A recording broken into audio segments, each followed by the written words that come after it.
Hello विद्यार्थियों, online class में आपका एक बार फिर से स्वागत है। इस ऑनलाइन वीडियो में आज हम कक्षा 8 के हिंदी का अध्याय 12 सुदामा चरित का पार्ट ले रहे हैं, पार्ट 4।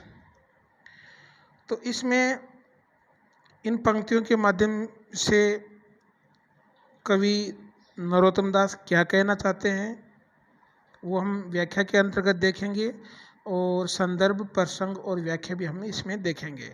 तो देखिए, शुरू करते हैं अपना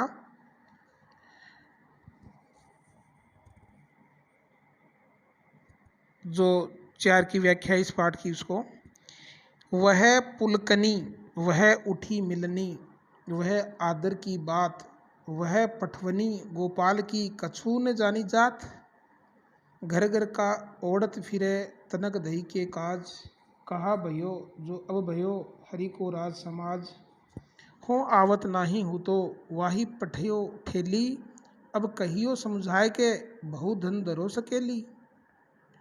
तो सबसे पहले हम इसमें कठिन शब्दों को देखते हैं। पुलकनी यानी पुलकित या रोमांचित होना, उठी उठकर, मिलनी मिलना, पठवनी विदा करना, गोपाल श्री कृष्ण, कछु यानी कुछ, जात जाति, हो मैं, आवत आना, नाही नहीं, हुतो था, वाही उसी ने, पठयो भेजा, ठेली यानी जबरदस्ती, ओढ़त फिरे हाथ फैलाए घूमता रहता था, तनक जरासी काज यानी कार्य, बहु बहुत सा, धरऊ रखना, बहु बहुत सारा, और सकेली संभाल कर। तो सबसे पहले हम इसका देखते हैं संदर्भ। प्रस्तुत काव्य पंक्तियाँ हमारी पाठ्य पुस्तक वसंत भाग 3 में संकलित सुदामा चरित नामक पाठ से ली गई है, जिसके कवि हैं भक्तिकालीन सगुण कृष्ण भक्ति शाखा के कवि नरोत्तम दास हैं। प्रसंग: प्रस्तुत पंक्तियों में सुदामा कृष्ण के द्वारा उन्हें खाली हाथ विदा करने के कारण स्वयं से, अपनी पत्नी से और कृष्ण के प्रति अपनी नाराजगी व्यक्त कर रहे हैं। व्याख्या देखते हैं कि ये उस समय की बात है जब सुदामा ने जब श्री कृष्ण से अपने गांव जाने की बात कही तो उन्होंने सुदामा को अपने महल से खाली हाथ विदा कर दिया। श्री कृष्ण के इस व्यवहार से सुदामा श्री कृष्ण के ऊपर खींचते चले जा रहे थे और वे मार्ग में सोच रहे थे। क्या सोच रहे थे? कि वह पुलकनी, वह उठी मिलनी, वह आदर की बात, वह पठवनी गोपाल की कछु न जानी जात। मार्ग में सुदामा चल रहे थे और सोच रहे थे कि राजा होने पर भी श्री कृष्ण उनसे बड़े प्रेम पूर्वक मिले।